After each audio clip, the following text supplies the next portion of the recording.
Hi, everybody. I'm Joy Ting from the Virginia Winemakers Research Exchange, and I'm here with Harvest Tips for Winemakers. Tip number 3, consider phenolic maturity when picking grapes for red wine.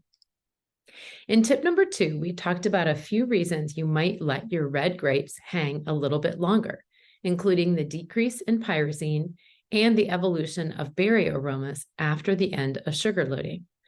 Another thing to keep in mind is the extractability of phenolics. The phenolics in wine include the anthocyanins and the tannins. Anthocyanins begin synthesis at veraison, but they're very unstable compounds. Throughout ripening and after extraction, they degrade rather easily. The accumulation of anthocyanins during ripening is because synthesis outpaces breakdown. After physiological maturity, synthesis slows down and eventually breakdown outpaces synthesis, so that the total pool of anthocyanins decreases. This degradation will happen faster when it's hot. The graphs here show 2 examples of Merlot and Petit Verdot in Virginia in 2022. For both, there's an initial rise in anthocyanins, but after a peak, they decrease. The peak is thought to occur within the first week post-physiological maturity. So one consequence of hanging your grapes longer is actually the loss of anthocyanins. But anthocyanins aren't the only phenolics to consider. Tannins in grapes come from both seeds and skins.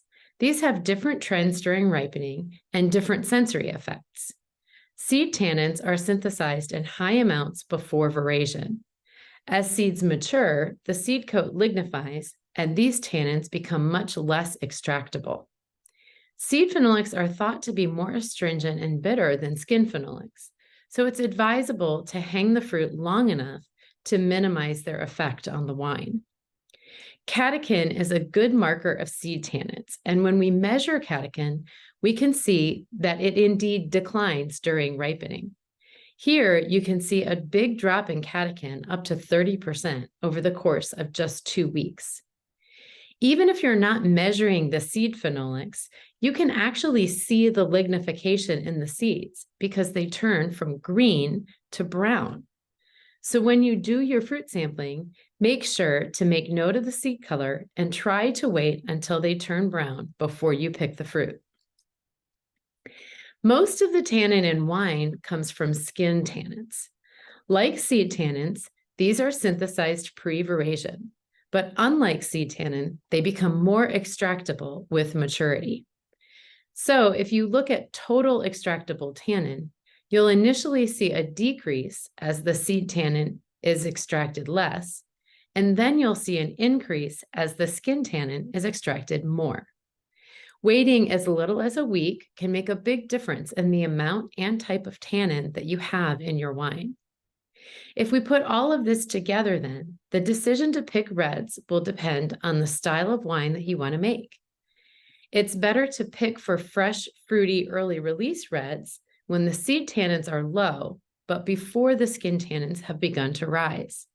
This timing will likely coincide with the early portion of the berry aromatic sequence. For structured ageable reds, try to let the grapes hang as long as the pH, the weather, and disease pressure will allow in order to increase the extractability of the skin tannins.